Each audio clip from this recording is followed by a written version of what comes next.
दोस्तों, विपक्ष की ओर से अक्सर ये दावा किया जाता है बीजेपी एक ऐसी वॉशिंग मशीन है जिसमें जो कोई भी दागदार होता है वो प्रवेश करते ही धुलकर साफ होकर निकल जाता है।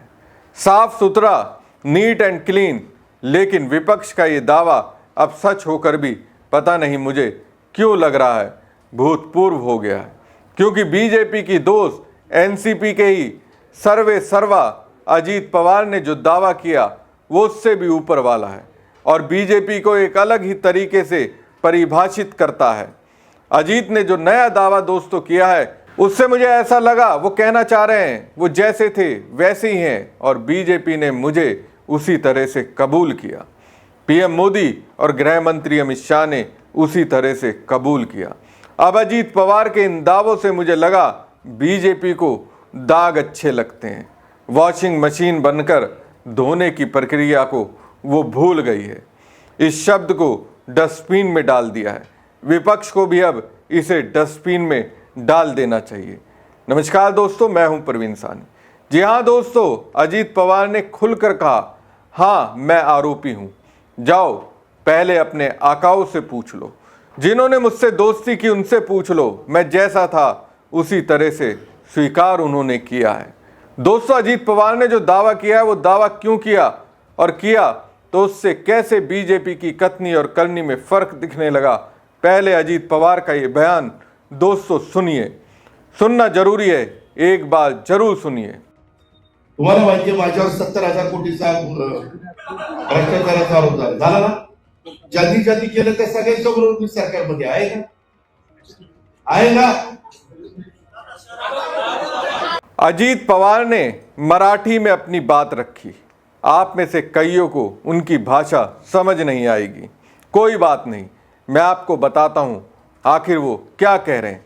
अजीत पवार कह रहे हैं मुझ पर 70,000 करोड़ के घोटाले का आरोप लगा था। आज सत्ता में उन्हीं के साथ बैठा हूं जिन्होंने आरोप लगाए थे। तो आरोप किसने लगाए थे? बीजेपी ने ही तो आरोप लगाए थे। आरोप के बाद भी अजीत पवार की राजनीति को खुद से जोड़ा। इसलिए तो मैं विपक्ष को कह रहा हूं वो बीजेपी को वॉशिंग मशीन कहना छोड़ दें, क्योंकि अजीत पवार के दावों से तो ऐसा ही लगता है बीजेपी को दाग अच्छे लगते हैं। दोस्तों, अजीत पवार का ये बयान भारतीय राजनीति को आईना दिखाता है, खासकर बीजेपी की राजनीति को आईना दिखाता है। सत्ता की कुर्सी सारे आरोप को ढक देती है, बाकी जनता बस तमाशबीन बनी खड़ी देखती रहती है। तो दोस्तों, यह है बीजेपी की राजनीति। खुले तौर पर डंके की चोट पर अजीत पवार ऐसा कह रहे हैं। ऐसा कहने के लिए क्यों मजबूर हुए और क्या कोई और रास्ता अजीत पवार के लिए महाराष्ट्र की राजनीति में निकल रहा है? चलिए विस्तार से आपको बताता हूं। दरअसल महाराष्ट्र के डिप्टी सीएम अजीत पवार ने महाराष्ट्र के महानगर पालिका चुनाव में आपराधिक पृष्ठभूमि वाले उम्मीदवार का पक्ष लेते हुए उन्हें टिकट देने का समर्थन किया। उनका कहना है किसी पर आरोप लगने और मुकदमा दर्ज होने का मतलब ये नहीं कि वो दोषी हो जाता है। 70,000 करोड़ रुपए के सिंचाई घोटाले का आरोप लग चुका है मुझ पे। जब तक कोई दोषी साबित ना हो जाए तब तक वो अपराधी नहीं होता।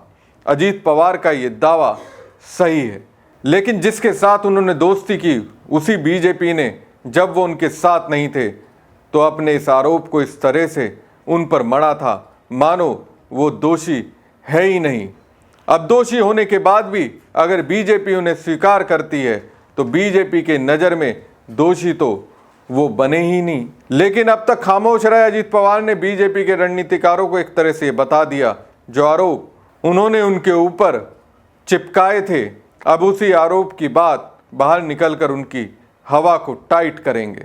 दरअसल केंद्रीय मंत्री और बीजेपी नेता मुरलीधर मोहोल ने आपराधिक संबंधों वाले व्यक्तियों को टिकट देने के लिए अजीत पवार की आलोचना की थी। उन्होंने कहा था कि प्रभारी मंत्री, डिप्टी सीएम और एनसीपी नेता अजीत पवार दावा करते हैं कि आपराधिक गतिविधियों और कोयता गैंग के आतंक को खत्म किया जाना चाहिए, लेकिन दूसरी ओर उनके उम्मीदवारों की सूची सब कुछ बयां कर देती है। ये किसी सिद्धांत में फिट बैठता है? कानून व्यवस्था बनाए रखना जनप्रतिनिधियों की जिम्मेदारी है। दोस्तों, कोयता एक धारदार हथियार है। आमतौर पर इस तरह के हथियार का इस्तेमाल कृषि कार्य, खास तौर पर बागवानी में पेड़ों की कटाई छटाई के लिए होता आया है। किसानों के लिए ये बेहद जरूरी हथियार होता है। ऐसे में लगभग सभी तरह के किसान अपने घर में इस तरह के हथियार रखते ही हैं। हालांकि आज इस हथियारों को फसल नहीं बल्कि गला और शरीर काटने में इस्तेमाल कर रहे हैं अपराधी। पुणे में कोई ऐसा दिन नहीं गुजरता जब कोयता गैंग के अपराध की खबर सामने नहीं आती। पुणे में कोयता गैंग का इतिहास ज़्यादा पुराना नहीं है। ये गैंग पिछले 15 से 20 सालों में पुणे और उसके आसपास के इलाकों में पनपा है। कभी माना जाता था कि फिल्मों में हीरो या विलेन कोयता लेकर अपनी काबिलियत साबित करते थे। ऐसे में कई शहरों में इस तरह की वारदातें बढ़ने लगी। हमले में इस्तेमाल किए जाने वाला कोयता पुणे और आसपास के इलाकों में आसानी से उपलब्ध है और 500 से 600 रुपये में मिल जाता है। इसलिए कोयता अपराधियों के बीच लोकप्रिय होता चला गया। अब यही गैंग पुलिस के लिए मुश्किलों का सबब बन चुका है। दोस्तों, अजीत पवार के नेतृत्व वाली एनसीपी ने अपनी सहयोगी आरपीआई के माध्यम से कोयता गिरोह सरगना सूर्यकांत उर्फ बंतु अंडेकर की बहू सोनाली अंडेकर और उनकी साली लक्ष्मी को टिकट दिया है। तीनों पर सूर्यकांत के पोते आयुष कोमकर की हत्या का आरोप है और वो फिलहाल जेल में है। एनसीपी ने 15 जनवरी को होने वाले पुणे और पिपरी चितवड़ महानगर पालिका चुनाव में आरपीआई के साथ गठबंधन किया है। अब जब बीजेपी की नेता की ओर से आरोप लगाया जा रहा है तो इस पर जवाब देते हुए अजीत पवार ने कहा, सभी जानते हैं कि मुझ पर 70,000 करोड़ रुपए की सिंचाई घोटाले के आरोप लगे थे। आज मैं उन लोगों के साथ सत्ता में हूं जिन्होंने ये आरोप लगाए थे। क्या किसी व्यक्ति को बिना सबूत के दोषी करार दिया जा सकता है? दोस्तों, ये तो सीधे तौर पर बीजेपी नेता के बहाने पीएम मोदी और गृह मंत्री अमित शाह पर अजीत पवार का वार है। तो ये कहने की जरूरत अजीत पवार को क्यों पड़ी, इसे आप उद्धव ठाकरे की शिवसेना नेता संजय राउत के इस बयान से समझ सकते हैं। दरअसल महाराष्ट्र में निकाय चुनाव को लेकर सत्तारूढ़ महायुति की सहयोगी पार्टी एनसीपी के प्रमुख और उप मुख्यमंत्री अजीत पवार ने आरोप लगाया कि उन्हें उम्मीदवारी वापस लेने की धमकी दी जा रही है। अजीत पवार के बयान से राजनीतिक हलकों में हलचल मच गई। इस बार शिवसेना सांसद संजय राउत ने इसी मुद्दे पर अलग टिप्पणी करते हुए अजीत पवार से सीधा सवाल किया। उन्होंने पूछा, आप सरकार में क्या कर रहे हैं? संजय राउत ने पूछा। अजीत पवार एक अलग राह पर चलते नजर आ रहे हैं। उनका इरादा साफ है। भाजपा लगातार सत्ता में बनी हुई है। सत्ता में बने रहने के लिए उन्होंने दूसरी पार्टियों के नेताओं को अपनी पार्टी में शामिल कर लिया है। अजीत पवार उस सरकार में उप मुख्यमंत्री हैं। वो इस तरह का बयान दे रहे हैं। जनता इससे क्या समझे? एक तरफ भाजपा आप पर भ्रष्टाचार का आरोप लगा रही है, अब आप उन पर आरोप लगा रहे हैं। फिर आप सरकार में क्यों बने हुए हैं? आप सरकार में कैसे टिके हुए हैं? शरद पवार के साथ वापस आ जाइए। आप पिपरी, छिंदवाड़ा और पुणे में शरद पवार के साथ पहले गठबंधन कर चुके हैं। अजीत पवार को भाजपा छोड़ देनी चाहिए और असली राष्ट्रवादी में विलय कर लेना चाहिए।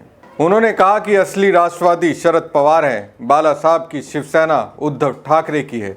संजय राउत ने कहा कि भाजपा का चेहरा बदला गया है और उससे अपना मुखौटा उतार दिया है।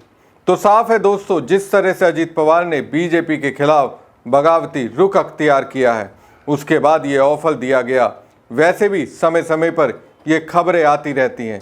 अजीत पवार ने अपने चाचा शरद पवार से बात की, उनके साथ मिलकर चुनाव लड़ना चाहते हैं, लेकिन बीच में कुछ ऐसा हो जाता है जिसकी वजह से इन खबरों पर ब्रेक लग जाता है।